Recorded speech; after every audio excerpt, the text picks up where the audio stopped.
തെരുവു നായ്ക്കളെ ഉടൻ തന്നെ നീക്കണമെന്ന നിർണായക ഉത്തരവ് പുറപ്പെടുവിച്ചിരിക്കുകയാണ് സുപ്രീം കോടതി.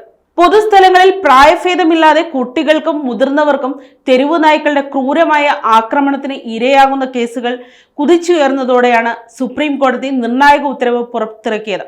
വിദ്യാഭ്യാസ സ്ഥാപനങ്ങൾ, ആശുപത്രികൾ, ബസ് സ്റ്റാൻഡ്, സ്പോർട്സ് കോംപ്ലക്സുകൾ, റെയിൽവേ സ്റ്റേഷനുകൾ ഉൾപ്പെടെയുള്ള പൊതു ഇടങ്ങളിൽ നിന്ന് തെരുവു നായ്ക്കളെ നീക്കണമെന്നും ഷെൽട്ടറുകളിലേക്ക് മാറ്റണമെന്നുമാണ് ഉത്തരവ്. പിടികൂടുന്ന തെരുവു നായകളെ വന്ധ്യീകരണത്തിന് ശേഷം ഷെൽട്ടറിലേക്ക് മാറ്റണം.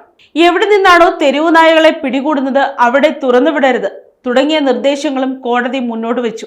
ജസ്റ്റിസ് വിക്രംനാഥ്, സന്ദീപ് മെഹ്ത, NV അൻജാരിയ എന്നിവരടങ്ങിയ ബെഞ്ചിന്റേതാണ് ഉത്തരവ്. അമിക്കസ് ക്യൂറി റിപ്പോർട്ടിന്റെ അടിസ്ഥാനത്തിലായിരുന്നു സുപ്രീം കോടതിയുടെ നിർദ്ദേശം. അധിക സത്യവാങ്മൂലം നൽകാനും സംസ്ഥാനത്തിന് നിർദ്ദേശം നൽകിയിട്ടുണ്ട്. ഹൈവേയിലെ തെരുവു നായ്ക്കളുടെ പുനരധിവാസത്തിൽ 8 ആഴ്ചയ്ക്കകം സത്യവാങ്മൂലം നൽകാൻ കേന്ദ്ര സംസ്ഥാന സർക്കാരുകൾക്കും NHAIക്കും നിർദ്ദേശം നൽകിയിട്ടുണ്ട്. നിർദ്ദേശങ്ങൾ കർശനമായി പാലിക്കുന്നത് ഉറപ്പാക്കാൻ ചീഫ് സെക്രട്ടറിമാരോട് ബെഞ്ച് നിർദ്ദേശിച്ചു.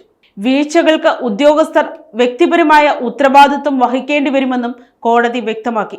ഈ നിർദ്ദേശങ്ങൾ നടപ്പിലാക്കുന്നതിനായി വികസിപ്പിച്ചെടുത്ത സംവിധാനം വിശദീകരിച്ച് 8 ആഴ്ചയ്ക്കുള്ളിൽ ഒരു സ്റ്റാറ്റസ് റിപ്പോർട്ട് സമർപ്പിക്കാൻ സുപ്രീം കോടതി സംസ്ഥാനങ്ങളോട് നിർദ്ദേശിച്ചു. തെരുവു നായ്ക്കൾ കടക്കുന്നത് തടയാൻ ജില്ലാ ആശുപത്രികളും റെയിൽവേ സ്റ്റേഷനുകളും ഉൾപ്പെടെയുള്ള ഇടങ്ങളിൽ സംരക്ഷണ വേലികൾ നിർമ്മിക്കണമെന്നും നിർദ്ദേശിച്ചിട്ടുണ്ട്. 2 ആഴ്ചയ്ക്കുള്ളിൽ ഇത് സ്ഥാപിക്കാനാണ് ആവശ്യപ്പെട്ടിട്ടുള്ളത്.